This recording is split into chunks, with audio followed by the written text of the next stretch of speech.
संविधान में संशोधन का बिल लोकसभा में पास नहीं हो पाया है। इसको लेकर कांग्रेस नेता प्रियंका गांधी ने सरकार को चुनौती दी है। प्रियंका ने कहा है कि सरकार सोमवार को वह बिल लेकर आए जिसे 2023 में सभी दलों ने समर्थन दिया था। उन्होंने स्पष्ट कहा कि सोमवार को ही संसद बुलाई जाए, हम सभी इसको समर्थन देंगे। प्रियंका ने भाजपा नित एनडीए पर आरोप लगाया कि वह पश्चिम बंगाल और तमिलनाडु के वोटरों को गुमराह कर रही है। उन्होंने कहा है कि विपक्ष पर आरोप लगाया जा रहा है कि वह महिला विरोधी है, जबकि वह बिल्कुल सही नहीं है।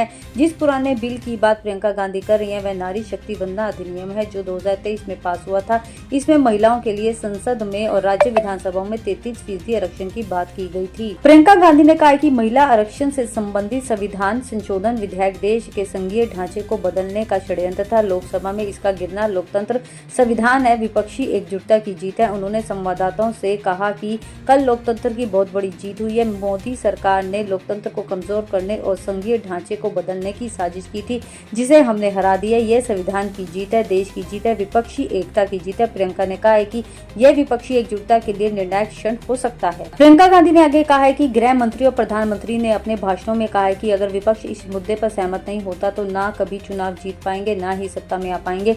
इन बातों में साफ है कि यह सरकार की मंशा क्या थी। प्रियंका ने दावा किया कि मेरा मानना है कि सरकार द्वारा जो साजिश रची गई है उसका उद्देश्य सत्ता हासिल करना है। इसके लिए सरकार ने महिलाओं का इस्तेमाल किया है।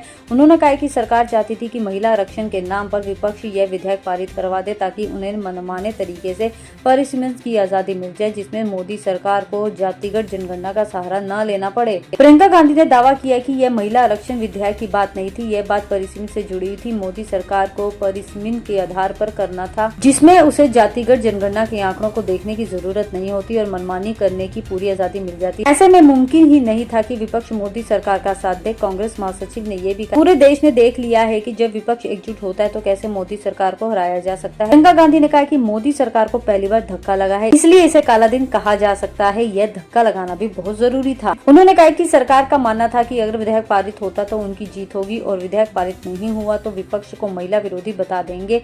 वह ऐसा कर खुद को महिला का मसीहा साबित करना चाहती थी। प्रियंका गांधी ने हाथरस, उन्नाव और महिला पहलवानों के मामले का हवाला देते हुए कहा है कि भाजपा का एक इतिहास है और सदन में इसके विपरीत कुछ कहने से कोई फर्क नहीं पड़ेगा। उन्होंने कहा है कि मोदी सरकार महिलाओं का मसीहा बनना चाहती है। प्रियंका गांधी ने कहा है कि आज महिलाओं का संघर्ष बहुत बढ़ चुका है। वह सरकार का पीआर और मीडियाबाजी देख रही है, समझ रही है कि इसलिए अब यह सब नहीं चलेगा।